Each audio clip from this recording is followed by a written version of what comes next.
I just put a figure.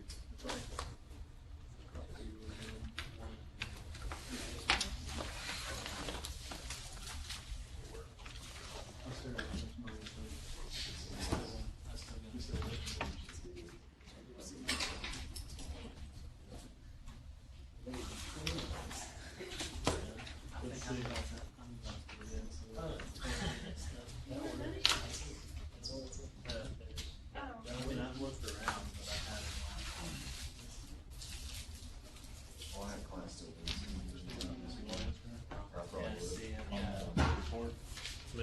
Yeah. No. I looked over it.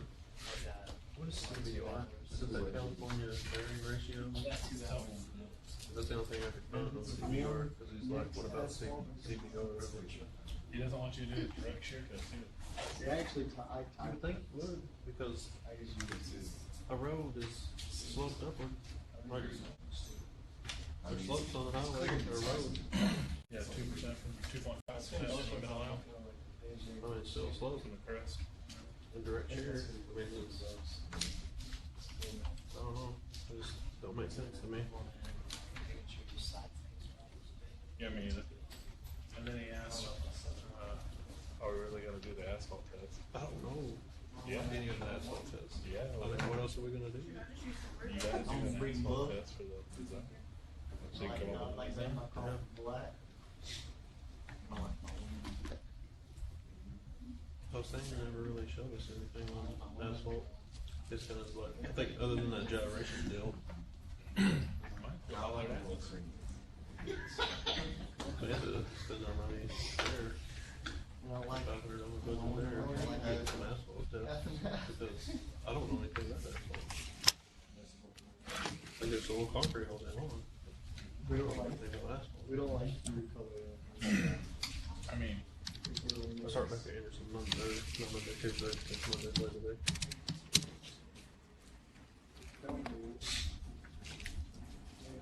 you two wanted to meet today. I'll be in OCL. And then I said, you let me know ahead of time, that would be great. Yeah, so we got out of town on.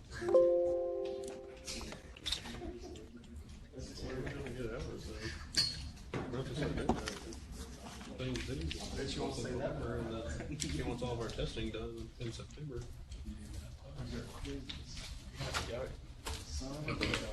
Especially for OCL and shit like that, because now I don't get until like 7 or 8. That's what happens when we have surveys. You can't just, if I'm in the office, I can, but if I'm going out and I've already told them I'll be there. Can't do that. Josh. Huh? So Josh has to go with me. It's a good service. Oh yeah, yeah.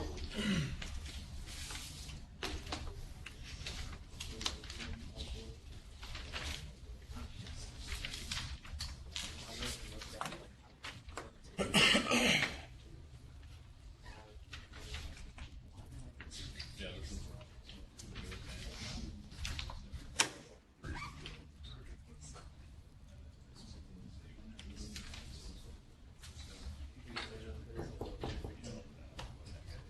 you. 3. What?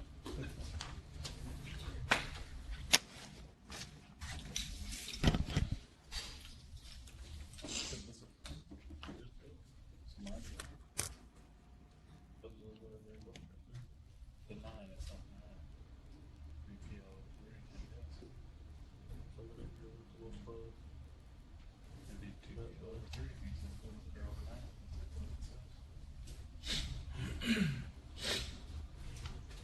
I don't like driving shit. I mean, that's all we already did. We're not nothing. See me walking. Like, this dude's gonna be late. Okay, so good morning, everyone. So let's start by the solution of the quiz we had last time. So last time we had this beam. I'm just going to solve it so quickly. P here, P, and those lengths were L divided by 3, L divided by 3, L divided by 3, and we were required to find the fixed end moments over here. Those two fixed end moments. So if this is point A, B, let's say C, D. So to do this, okay, you're going to have some reactions here. This is MA, and here you have MB, and both are equal to each other. Let's say value of M, because it's symmetric beam.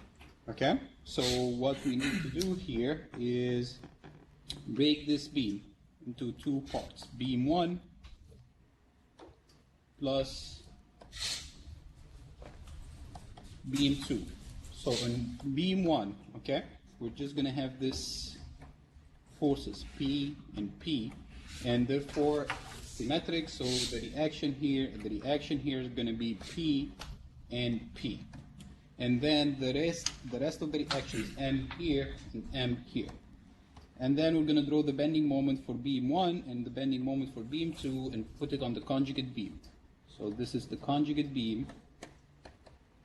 And then draw the bending moment for beam 1. So to draw the bending moment for beam 1, you have to find the moment at the critical points, which are point A, B, C, and D. So the moment at point A is 0, the moment at point B is 0, the moment at point C over here, this is P times this distance, which is L over 3, so this is P L over 3. So the moment here is P L divided by 3, and the same for point D, it's P times this distance, L divided by 3, so it's the same magnitude, PL divided by 3. So it's symmetric.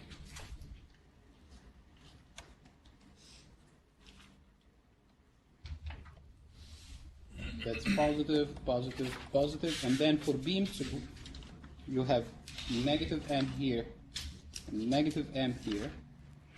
And now you need to find the concentration of those forces. So for this rectangle, it's ML. Here you have half the base, which is L divided by 3, times the height, which is PL over 3.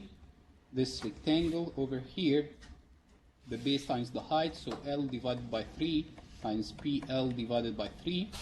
And then here you have 1/2 the base, which is L divided by 3, times the height, which is PL divided by 3. And then from the equilibrium,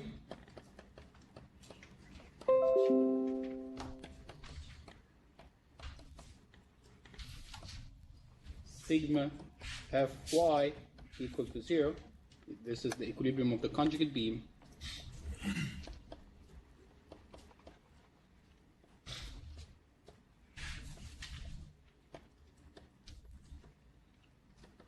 So you have PL square divided by 18 plus PL square divided by 9 plus PL square divided by 18 equal to ML.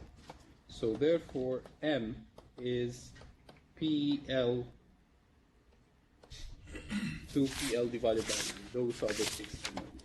Okay? So this is how you solve this problem. So this is a quick example over here. Okay. Now let's go ahead and continue our discussion that we started last time. So right now we have a member. Okay. What we did so far is we have a member. Okay.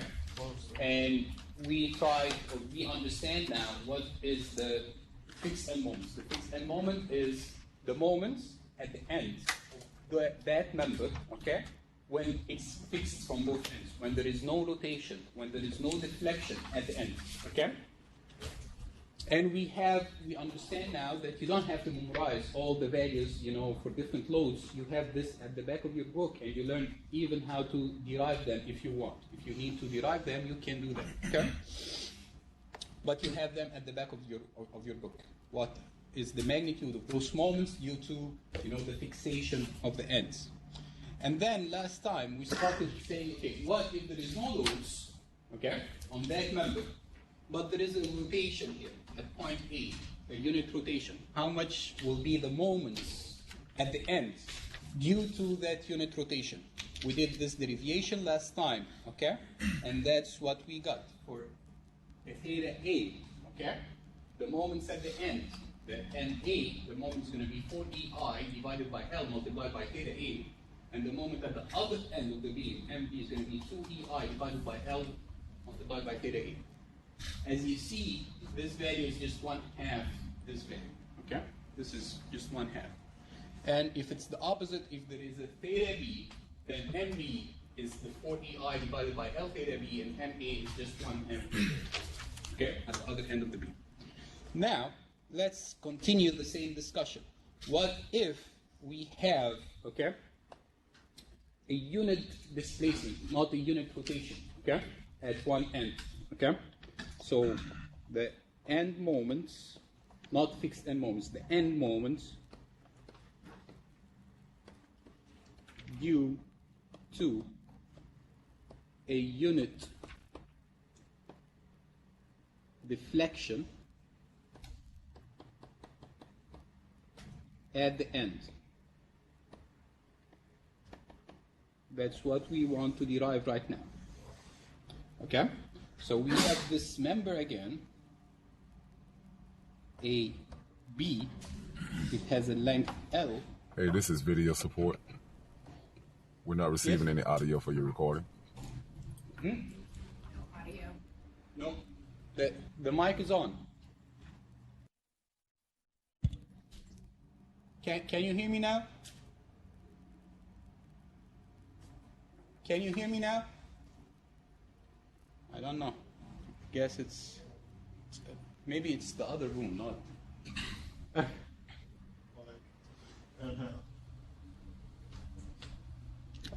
Okay, so anyway, I guess we're recording. There is no problem. So now what we have is here we have this beam, okay? And let's assume it's fixed, but it's not totally fixed, okay? It's partially fixed here. So at point A here, we have a unit deflection. Let's say it's going to move up like this, okay? But there is no rotation, so the angle here is 0, okay? There is no rotation, only deflection. And then the other end is totally fixed, so it's going to be, there is no rotation, there is no deflection at the other end. So it's partially fixed, I just put a unit deflection here, okay? Upwards, okay? So here we have a delta, okay? That is equal to 1 unit, okay?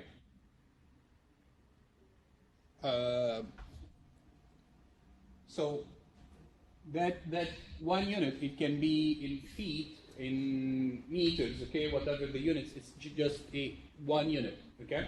A unit. So here we have 1, okay? That's the deflection over here, okay? Now, when you have this deflection, the beam is going to try to move the beam back to its original position, okay? So here we're going to have some moments, okay, on this beam, trying to revert it back to the undeflected or undeformed position. So let's put this in a clockwise direction, okay? So this is MA and MB. What we want to know is how much are MA and MB, okay, that are needed to move the beam back to its original position.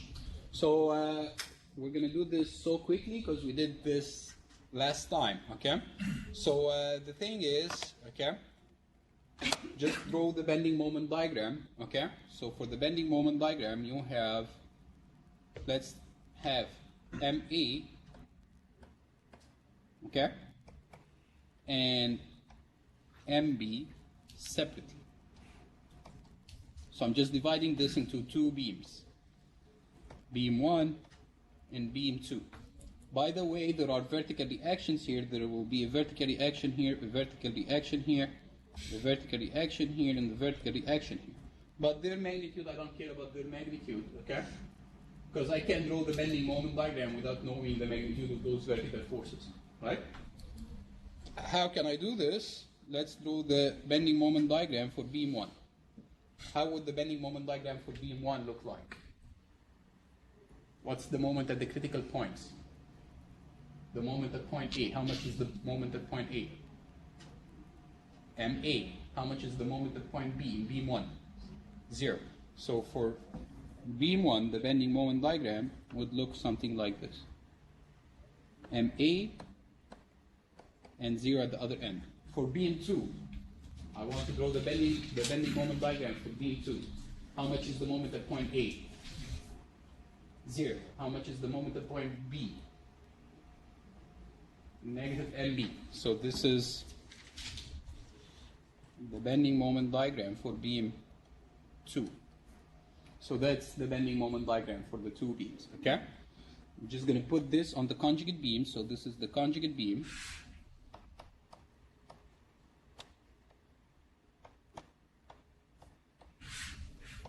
Okay? And now I'll just apply the equations of equilibrium to find how much is MA and MB. This beam is not totally fixed from both ends. It's partially fixed. At point B, it's totally fixed. There is no rotation, there is no deflection at point B, so this fixed support at point B becomes a free end. At point A, it's not totally fixed. There is a deflection, right? How much is the deflection? 1. That means, you remember, on the conjugate beam, the deflection is the moment, right? So since there is a deflection that is equal to 1, so there must be a moment at point A that is equal to 1, okay? So here, to enforce that the deflection is 1, I need to put a moment of 1, okay? So here,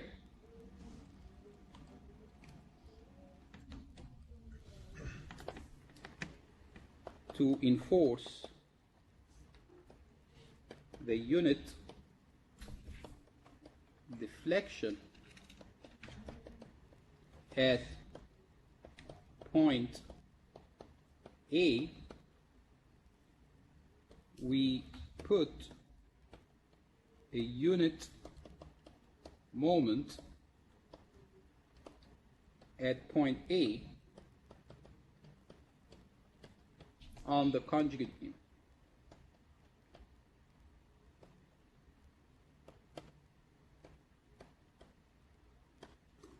Okay? So now, to treat this load, or this moment as a load, we just have to divide by EI, okay? And let's find the concentration of each of those loads. So here, this is the triangle, the positive triangle. How much is the concentration of that? How much is this load equivalent to? 1/2, it's triangular, so it's 1/2 MA divided by EI multiplied by L. And for this one, it's 1/2 MB divided by EI multiplied by L. Right? So let's name this point C and this point here D. Okay? Now, we can go ahead, okay, and apply the equations of equilibrium, okay, from the equilibrium of the conjugate beam.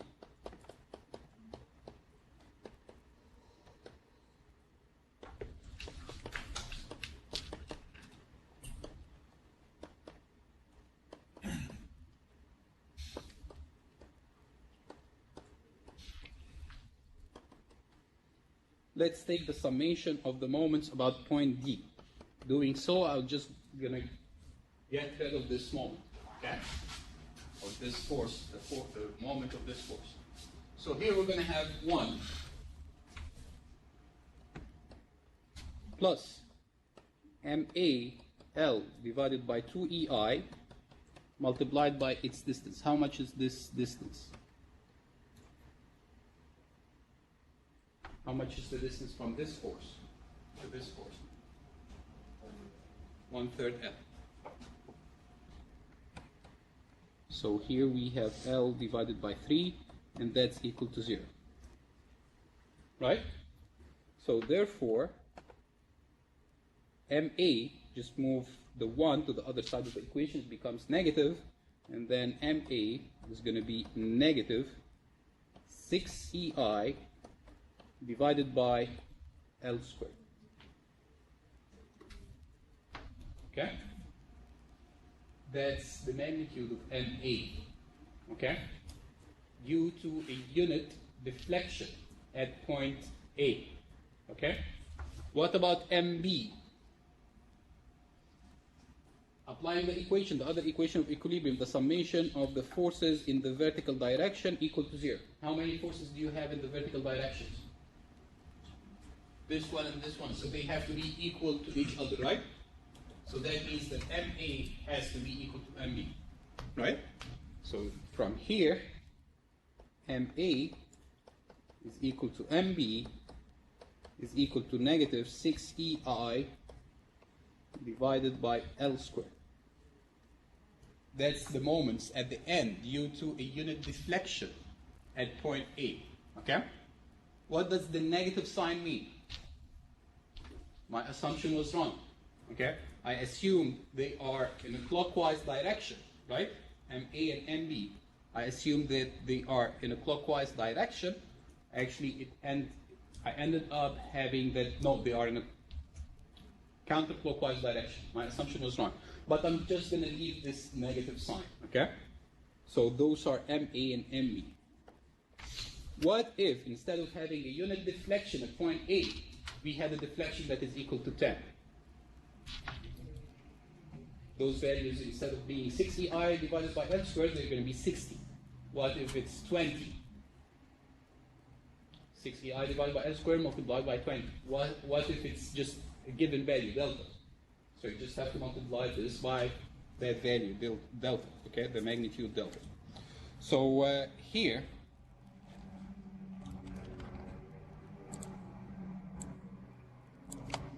so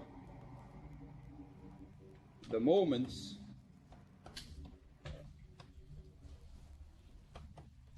for any deflection delta, MA is going to be equal to MB is going to be this negative 6EI divided by L squared multiplied by that delta. Okay?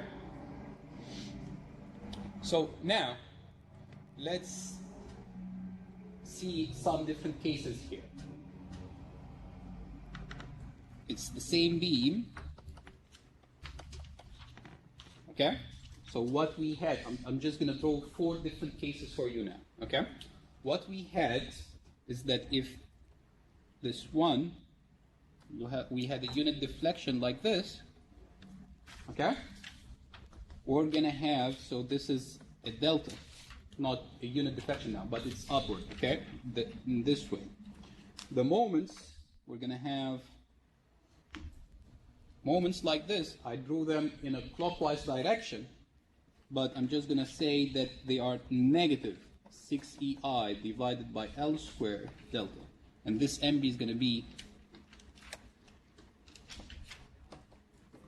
negative 6EI divided by L squared delta. Okay? Those are the moments due to this delta. Okay? Let's see another case.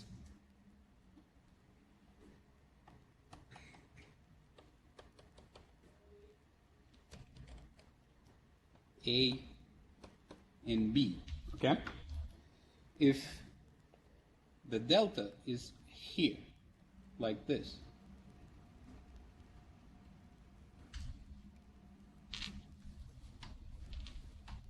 this is the delta.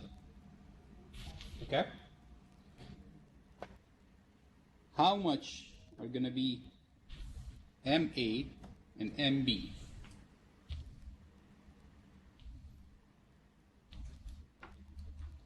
It's the same beam, it's just flipped, right? But you would say, yes, it's flipped, but this was upwards, this is downwards, right? Okay, so now when this was upwards, this moment was going upwards like this. Now this is downwards, so this moment goes downwards like this, right? So the value of the moments are going to remain the same. This is negative 6EI divided by L squared delta, and this MA is going to be negative 6EI divided by L squared delta. Right? You viewed this? Okay? So when this deflection was up, those were negative 6EI divided by L squared delta and negative 6EI. When this became on the deflection was on B, and point B on the right side of the beam, they are the same direction. They didn't switch the direction. Okay?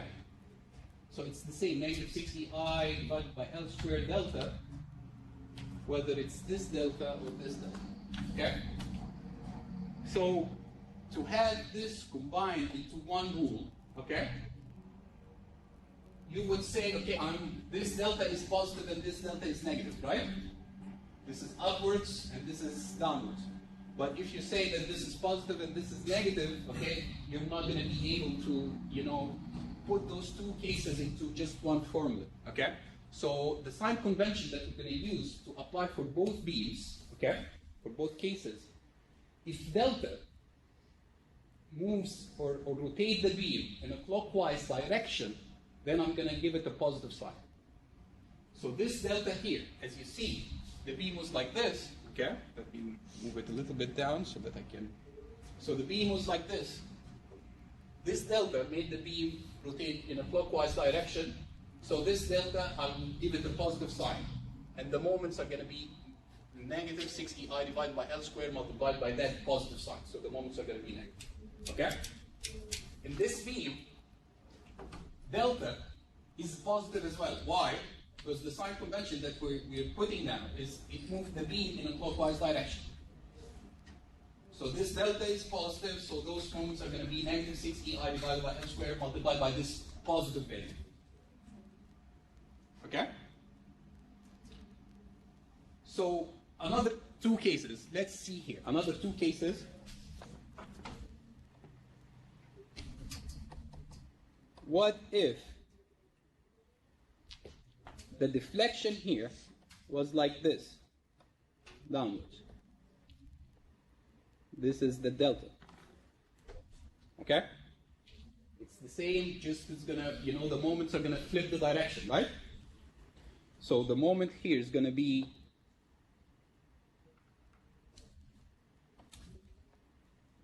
in the opposite direction, right? Just in the opposite direction. The same magnitude, but it will just flip the direction and remain the same value, negative 6EI divided by L squared, right? And what if the other case here,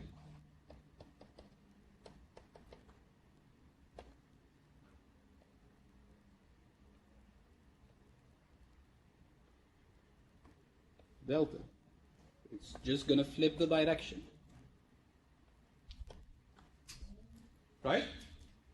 So let's name those cases. Let's say this is case 1, case 2,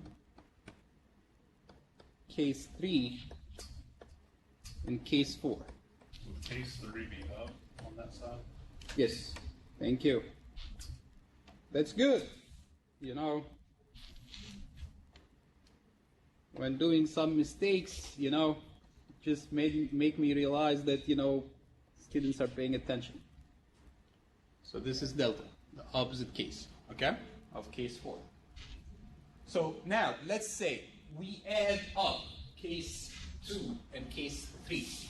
That means that you're going to have a delta here upward and a delta here upward. How much are the moments? It'd be positive 6EI L squared. So if we have a beam like this goes upward, and this goes upward by the same magnitude, and the beam becomes like this. How much is the moments? This is what? Case 3 plus case 2. So you just add those moments, right? You add this moment plus this moment. How much would that be? This one and this one. You add them together. 0. 0. It's the same magnitude but opposite directions, right? So the moment here is going to be 0.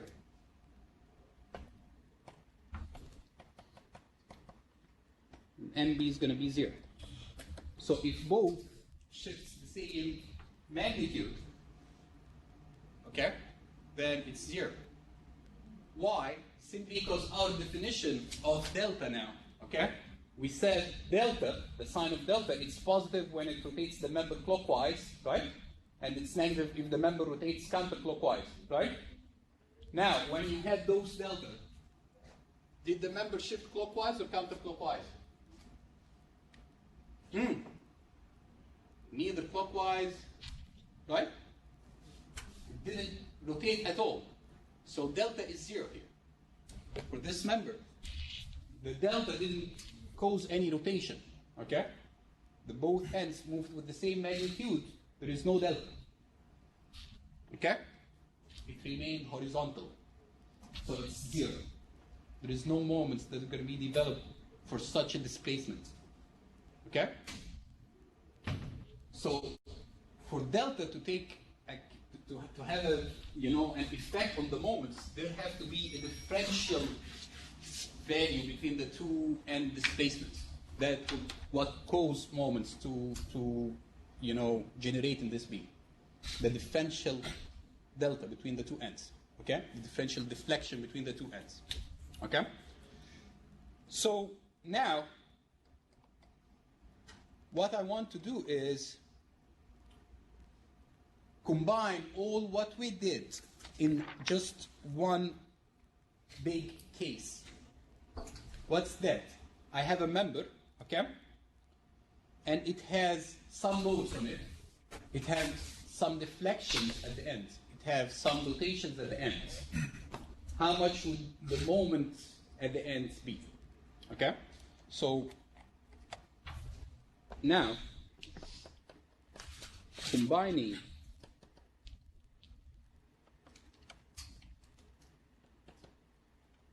all the end moments values. So let's say we have a member now, A, B. It has a length L. There are some loads over here. Okay? There is a rotation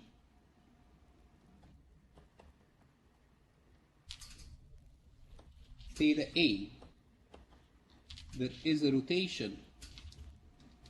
Let's draw the rotation here to be in a clockwise direction. Theta B. There is some deflection delta. Okay?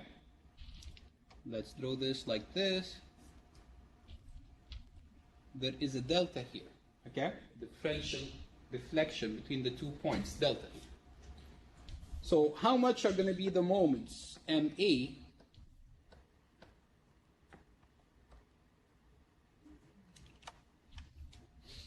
and MB? 0? No. There are moments here. So I'm just going to break this beam into separate cases. If there is no theta A and theta B and delta, they are 0. Okay? Only the load. How much would MA and MB be? There is no deflections or rotations at the end. Only the load. How much would MA and MB be? Are they equal to each other? Can you raise your voice? Are they equal to each other? No, they don't have to be equal to each other. You have a load and the beam is fixed from both ends. What is mean by fixed? There is no deflection. I'm just saying that theta A, I'm neglecting theta A, theta B, and delta. There is 0 deflections, 0 rotations at the end. How much would MA and MB be? 0. No, not 0. They would be the fixed end moments. That's the definition of the fixed end moments. They are the moments at the end when you have a load, but there is no deflections or rotations, right? You agree with this or not? Yes. Okay. So if we only have the load, so MA is going to have this value, the fixed end moment, AB. And MB is going to have the fixed end moment, BA.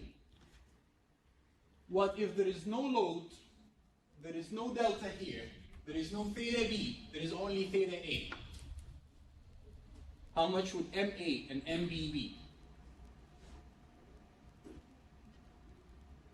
There is only theta A. How much would MA and MB be? We derived this. Just look in your lecture notes. How much were that? No, theta A. If there is a theta A, rotation at point A. Hmm? 4 EI, MA is going to be 4 EI over L multiplied by theta A, and MB is going to be 2 EI divided by L multiplied by theta A. What if only we had theta B? We didn't have a theta A, we didn't have a delta, we didn't have a load, only theta B. How much would be the moment at the end? The opposite.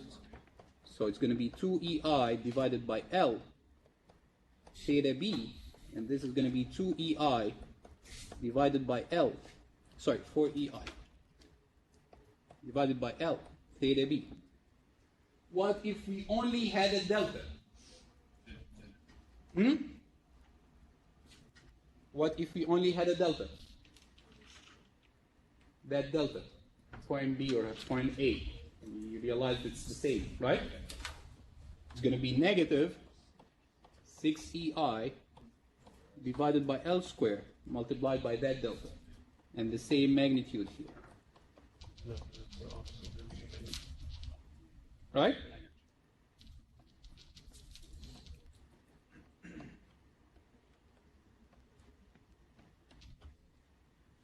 So those are going to be the moments if you combine everything together.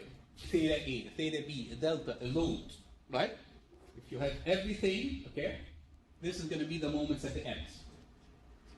That's what we were trying to derive so far. Those formulas are very, very important, and those are the core of our chapter, okay? Those formulas are called the slope, deflection equations.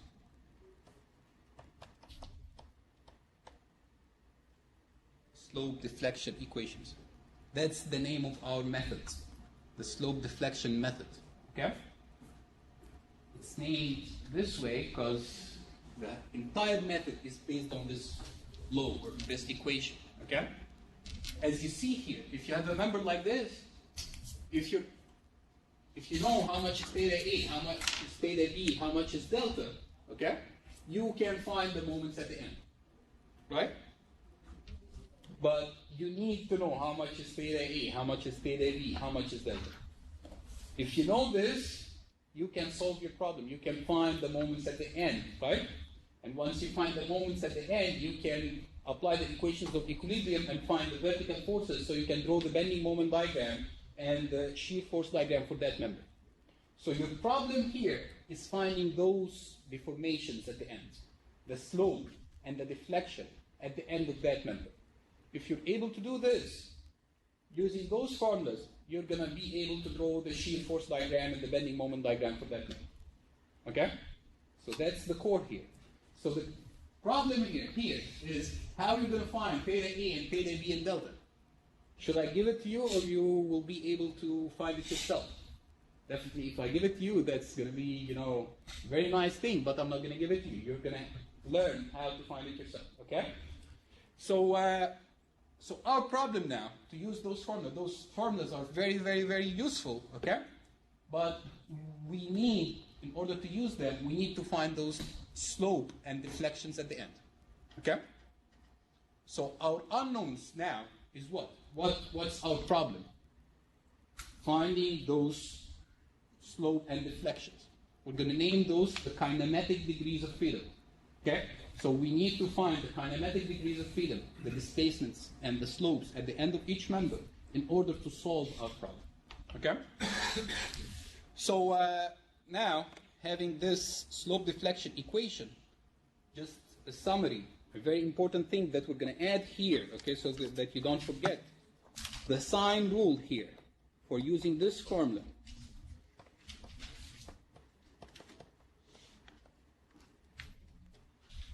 this formula here involves moments, rotations, and deflection. This is a moment as well, okay? So moments, rotations, deflections, okay? What sign will we use for the moments, rotations, and the deflection, okay? So any moment or rotation that are clockwise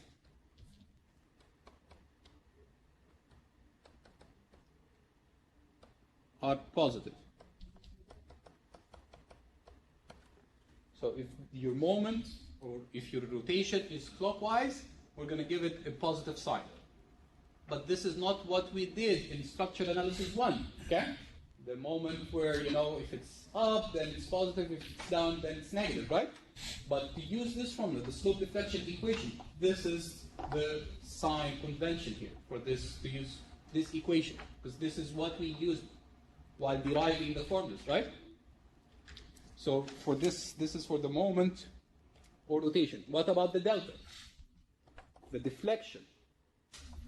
So a deflection that leads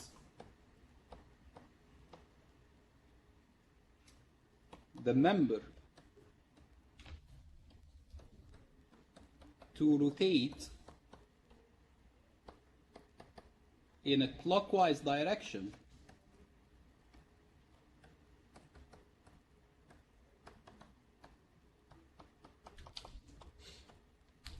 is positive. Okay?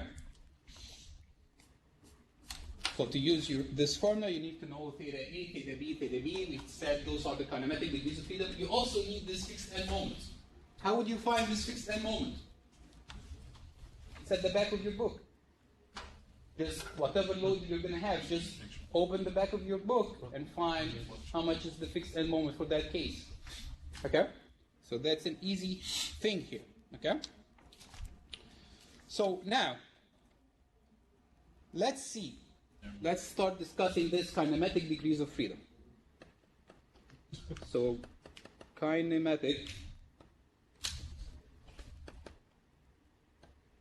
degrees of freedom. We're going to give it the abbreviation DOF, the degrees of freedom. Okay? Kinematic degrees of freedom. So, the definition here of the kinematic degrees of freedom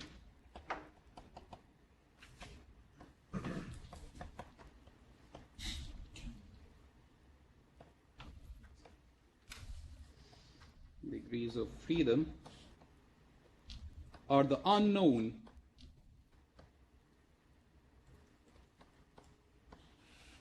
displacements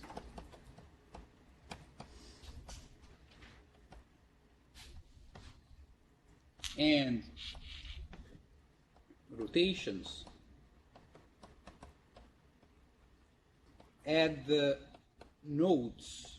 What do we mean by the nodes? The end of each member. The end of the members.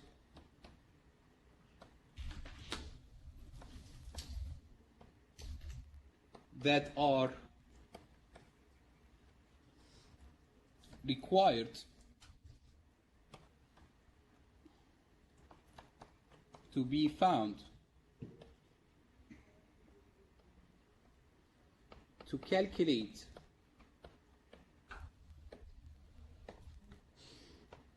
the internal forces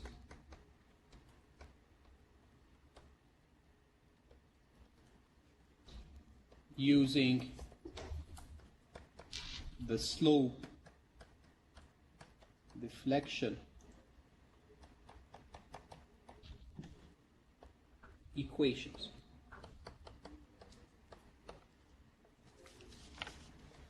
So to find what are the unknowns, so here the degrees of freedom are the unknowns that you need, the deflections, the slopes that are unknowns, okay, that you need to find first, okay.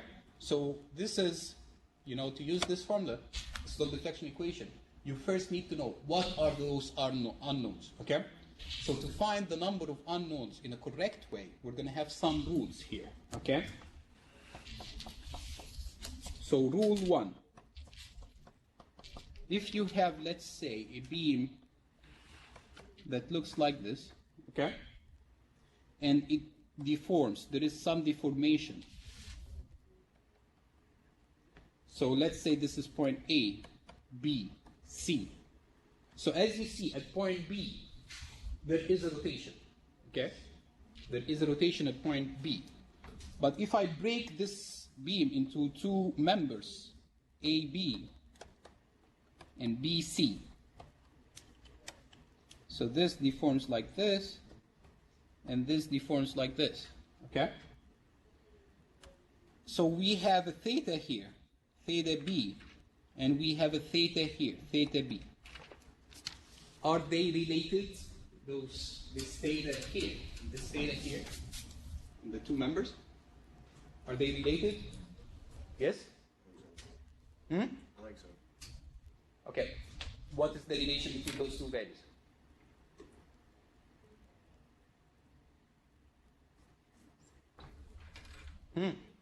What's the relation between this angle and this angle? The same.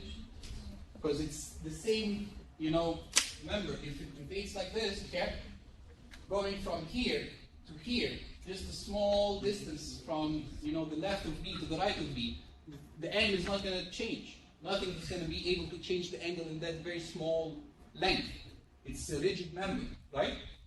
It's this bend. It's a rigid member. It has to, you know, change the slope gradually, right?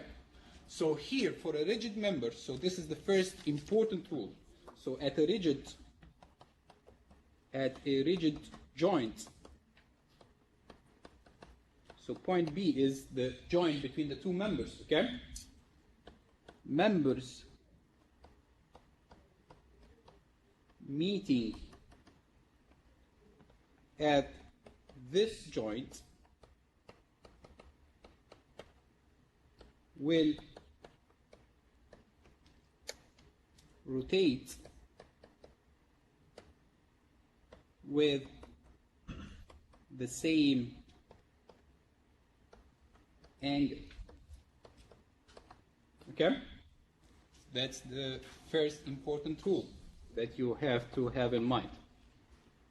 Rule 2.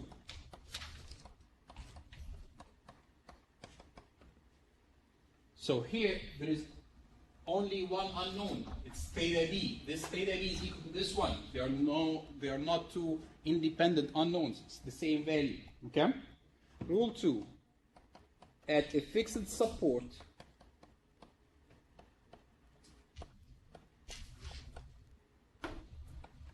theta is equal to 0 and delta is equal to 0. If you have a fixed support like this, what does the fixation mean? It means that there is no rotation, there is no deflection at that point. Okay? They are equal to 0. What about a pinned support?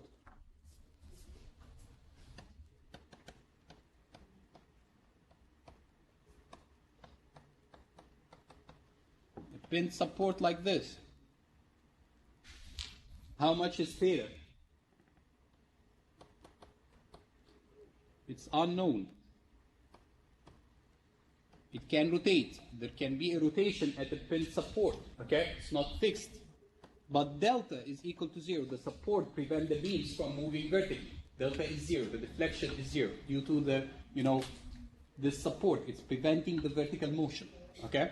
So that's rule 2. Okay? And then rule 3.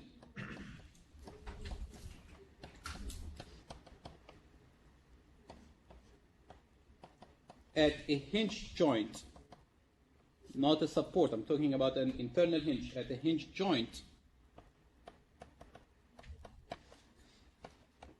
each member can rotate independently.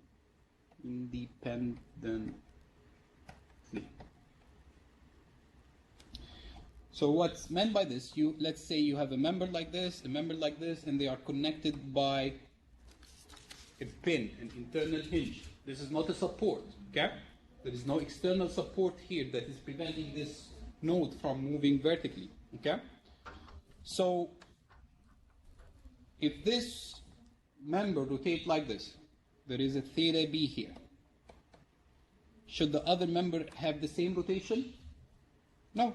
It can rotate with any given angle here. This is theta B1, this is theta B2. They are not related, okay? There is no relation between theta B1 and theta B2 because it's a hinge. Now they can move independently, okay? It's not a rigid joint. If it's a rigid joint, they have to have the same magnitude. But if it's a hinge, no, each end can have different, okay, values. So here, theta B1 is not equal to theta B2. So you have two unknowns here, theta B1 and theta B2, because they are not equal to each other. They can have completely two different values, completely two different signs. One is positive, one is negative. They can be any value, okay? So now let's take some examples on finding or determining the kinematic degrees of freedom in a structure, okay? So let's have some examples here.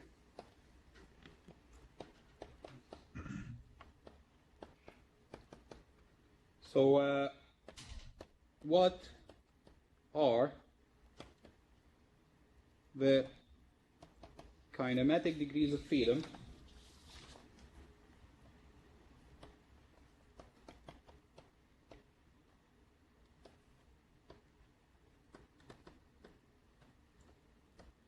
or DOF for the given structures? So the first structure that we're going to see here, if we have a beam that looks like this, regardless of what loads, okay? This is point A, B, C, D. So regardless of the loads, what are the deflections and rotations that are allowed to happen in this beam? Those are the kinematic degrees of freedom, okay? So if this beam deflects, can this, so this is the solution now. Can this point A have any deflection or rotation? No, because it's fixed. So it's going to remain horizontal and there is no deflection. But later on the beam can deflect. At point B there can be some rotation, but there cannot be any deflection. At point C there can be some rotation, right? Because it's a pin support, so it can have some deflection, some rotation.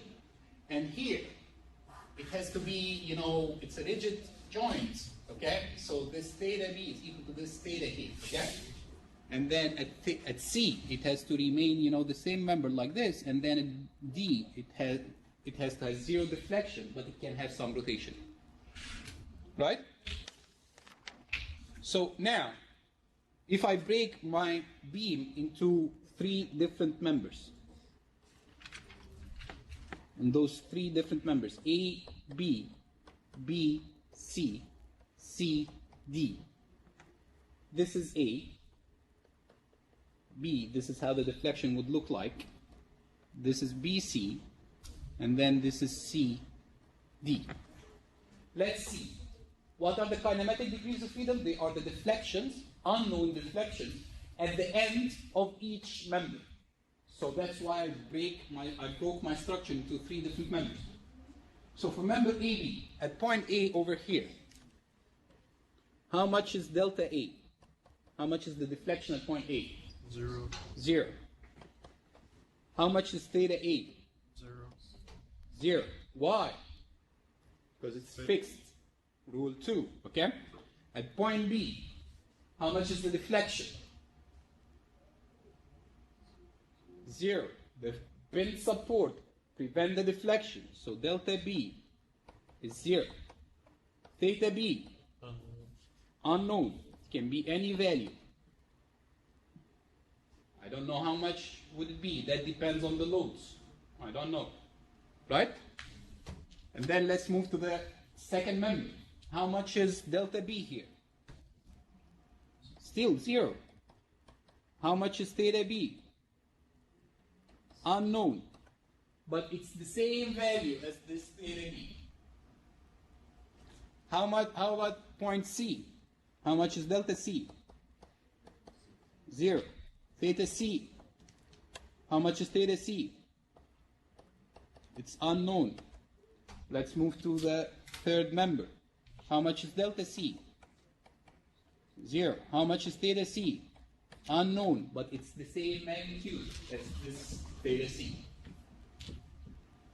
And then delta D is 0. And how much is theta D? Unknown. You'd say, no, it has to be 0. It's the end of the beam. It's pin support. The pin support doesn't prevent the rotation. There can be rotation. The fixed support prevents the rotation. Okay? So now, we were required to find what are the kinematic degrees of freedom. So let's answer this question. What are the kinematic degrees of freedom? How many kinematic degrees of freedom you have? How many unknown displacements or rotations you have in this beam? 3. So here there are 3 kinematic degrees of freedom. What are those 3 kinematic degrees of freedom that you need to know? Theta B, theta C, and theta D. Once you know how much is theta B, theta C, theta D, okay, you can apply the slope deflection equations to each of those members, okay, and find the moments at the end of those members. Okay? So that's the problem now. Your problem is finding theta B, theta C, and theta D. Okay? Those are the unknowns, the kinematic degrees of freedom. Let's see another example here.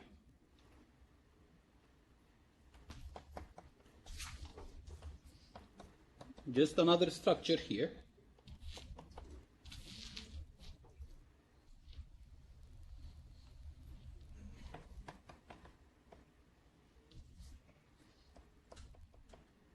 This is point A, B, C, D.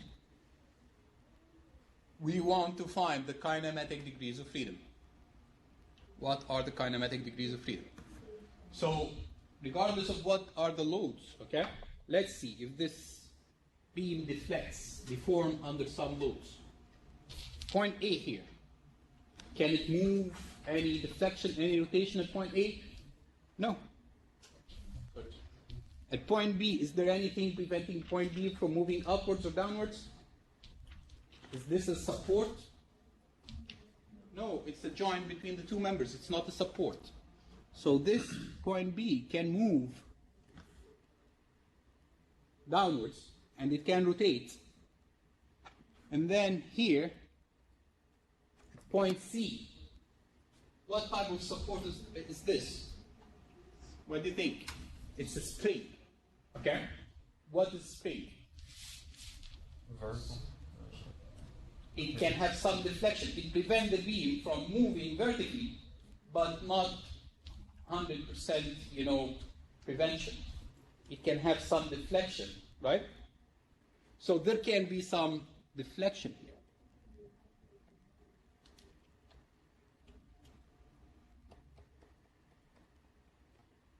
Let me try to magnify it so that it's clear to you.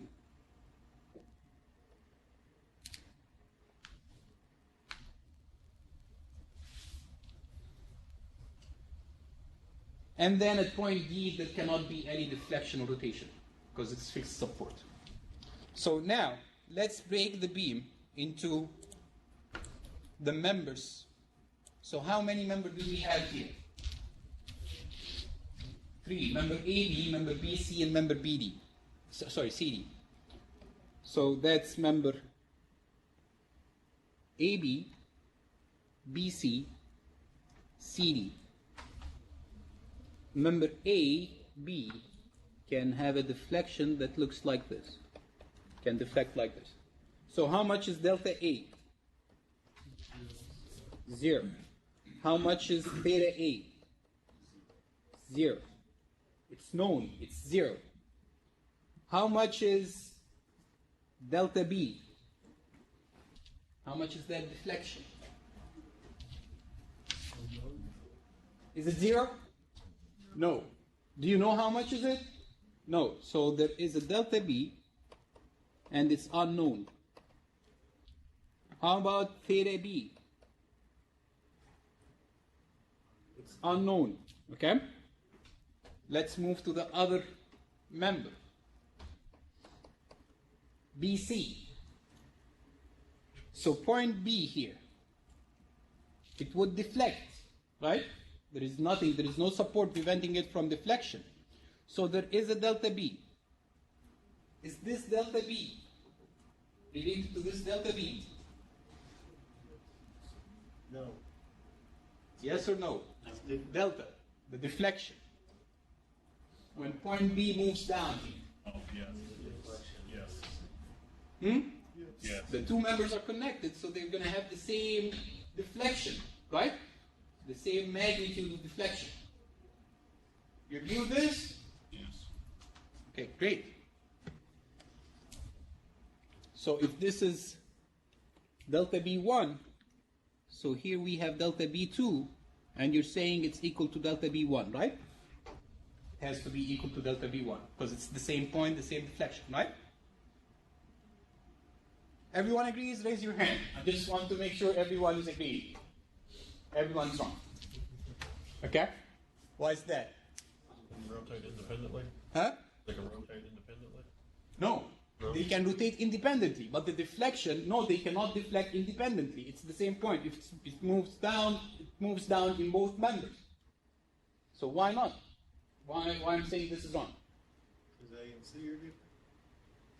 A and C is different. I'm talking about the deflection at point B. Okay, the thing is, now, if this moves down, what happens to the member? It rotates in a clockwise direction. Here, if this moves down, this rotates in a counterclockwise direction. So yes, they are equal in magnitude, but they have negative sign. Okay? Everyone understand this? The sign rule, okay? So now, what about theta B? It's unknown. Is there any relationship between this theta B and this theta B? They can be any value.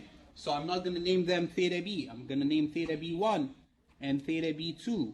And they can be completely two different values. What about point C? Can it have a deflection? Yes. And it's unknown. Can it have a rotation? Yes, the spring is not resisting the rotation, so this is unknown.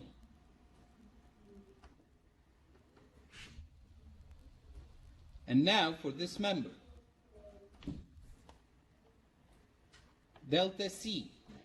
If this is delta C1, what about delta C2?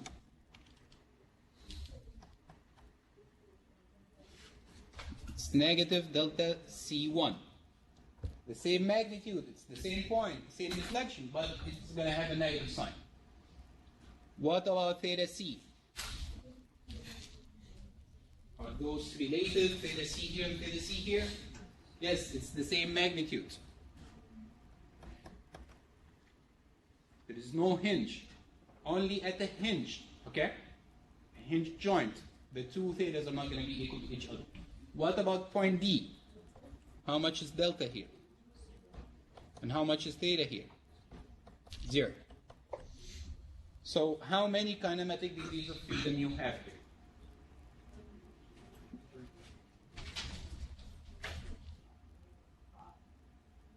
Five.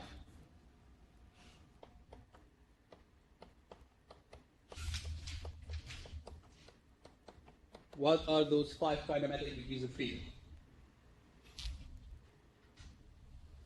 Anything with the question mark. Anything with the question mark. Okay, what are those? Delta B, okay? This one or this one, because it's the same unknown, just negative sign. So I'm just going to count it once. Theta B1, theta B2, because those are two different values, right? Theta C, delta C, and that's it. Those are the 5 kinematic degrees of freedom. This delta, this theta, and this theta, they are two different values. This delta and this theta, they are the same values, and that's it. Those are the 5 kinematic degrees of freedom. Once you know those 5 values, you can use the slope deflection equation applied to each of those members and find the moments at the ends of each member. Yes? So why don't you count the deltas as different values? Which one? Which delta? Opposite side.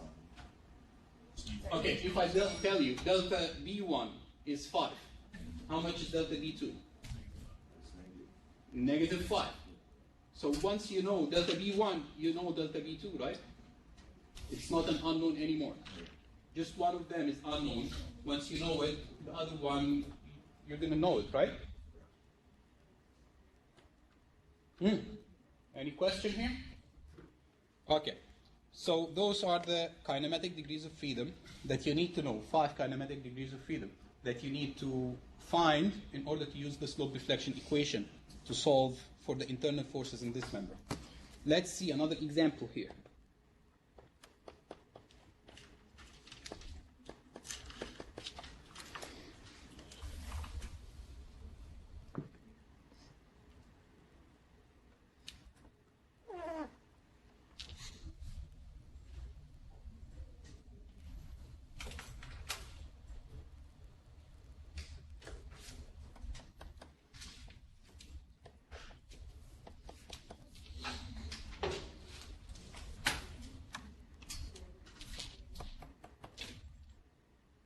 A, B, C, D, E, F, G, H, I.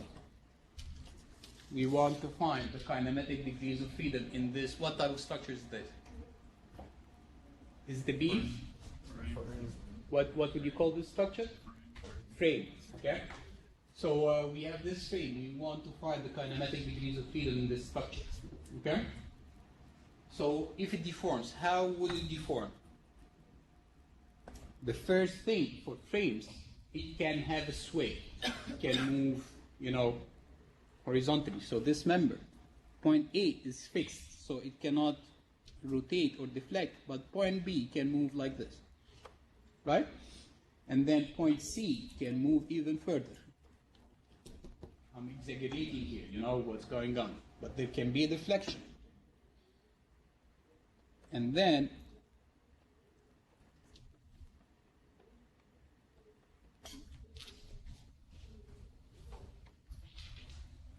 that's point F.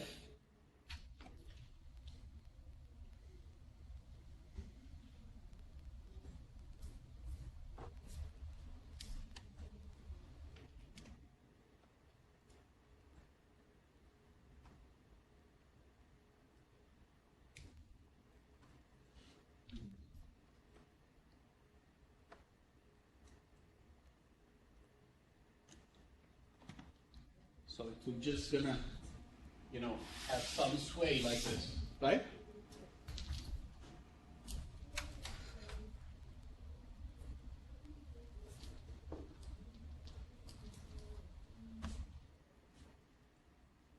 So now, how many members do we have here in this phase?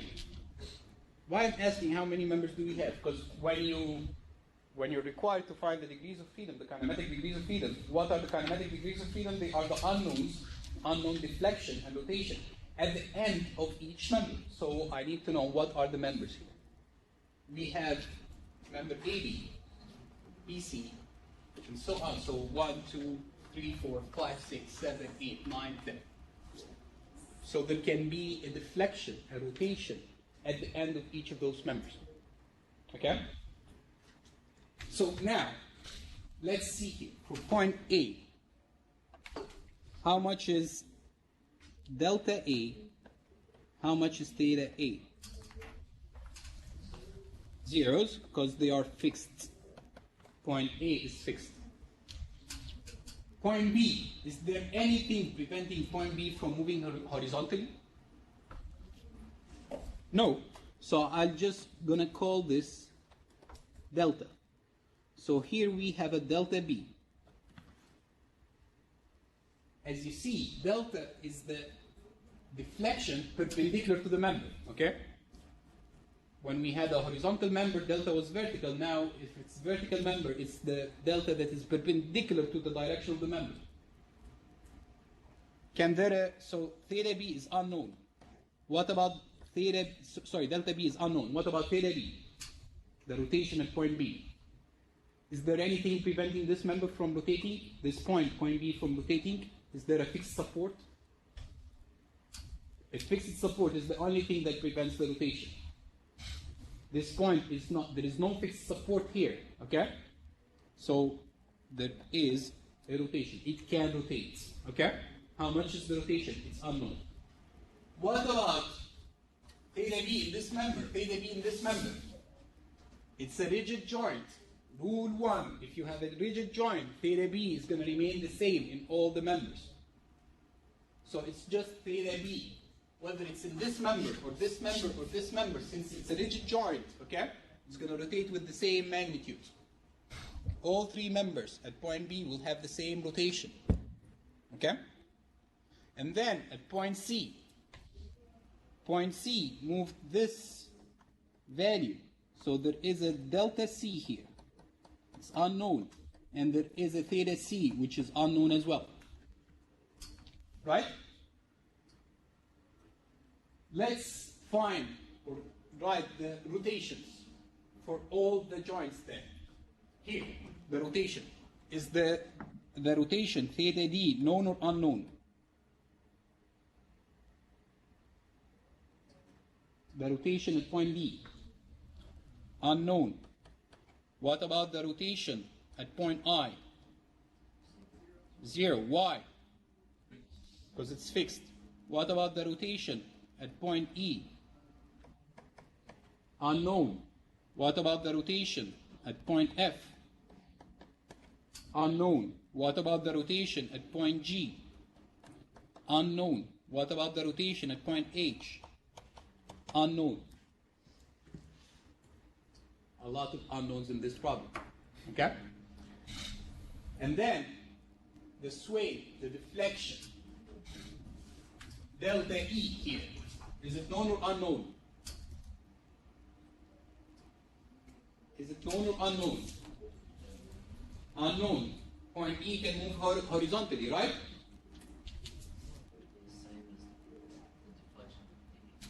Yes. So here, yes, there is a deflection at point E, but we're going to assume that this member is going to have small deformations and it's going to have the same length. It's not going to change its length. So if this point moves delta like this to have the same length, this point has to move the same delta. So now, this delta E is equal to delta B. It's not a new unknown. Once this point moves this magnitude of delta, it's going to be, it's going to move the same value. So delta here, this is delta B is equal to this delta, which is unknown. Delta E is equal to this delta, which is unknown. Okay? But it's the same delta. What about delta H? The same. So it's not a new unknown. Once you know delta B, all 3 points, B, E, and H, are going to move the same value. What about here? The upper of the second floor here. The same. Once this point moves, delta C, this is going to move those 2 points, F and G. They are connected. Okay? It's the same level. They're all going to move with the same magnitude. So delta F is equal to delta C, and here delta G is equal to delta C as well. This is delta B. Okay? So here I just want to write this note, okay? So use the assumption. This is an assumption, okay? It's not 100% perfect, but we're going to use this assumption that axial deformation is trivial or small and can be neglected.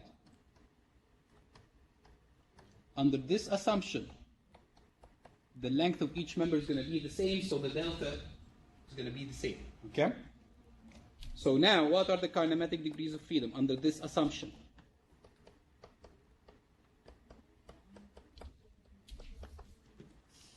Let's start point by point. Point A, is there any kinematic degrees of freedom at point A?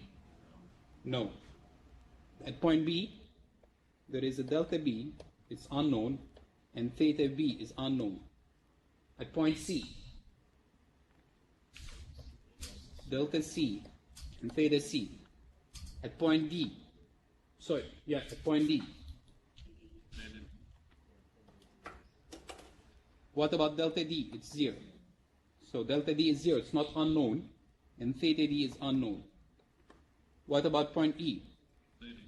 Theta E. What about delta E? It's not a new unknown. Okay? Once I know delta B, that's fine. That's enough. What about point F? Theta F. Delta F is not an unknown. Once you know delta C, delta F is equal to it. What about point I?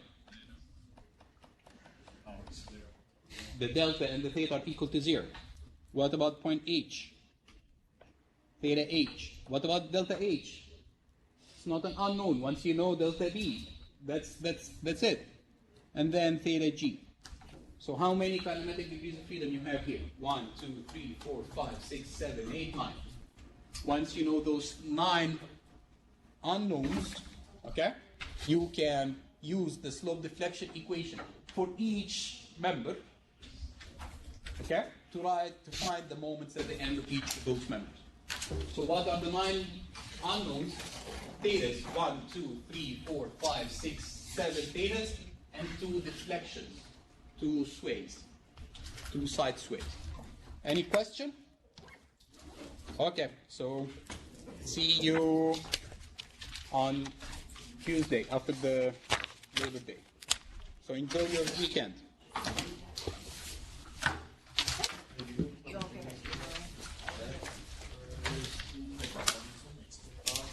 Are you kidding?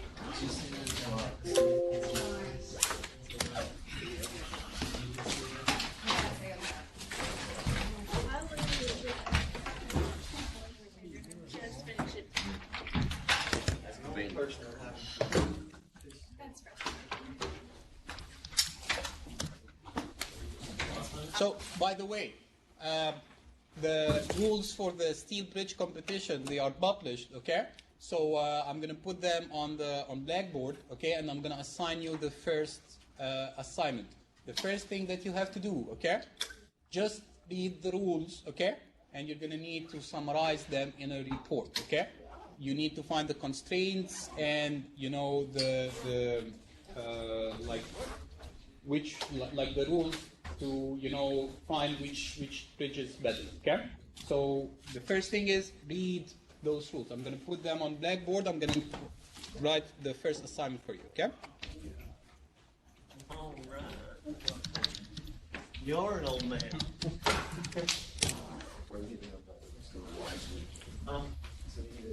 I don't want to hear it.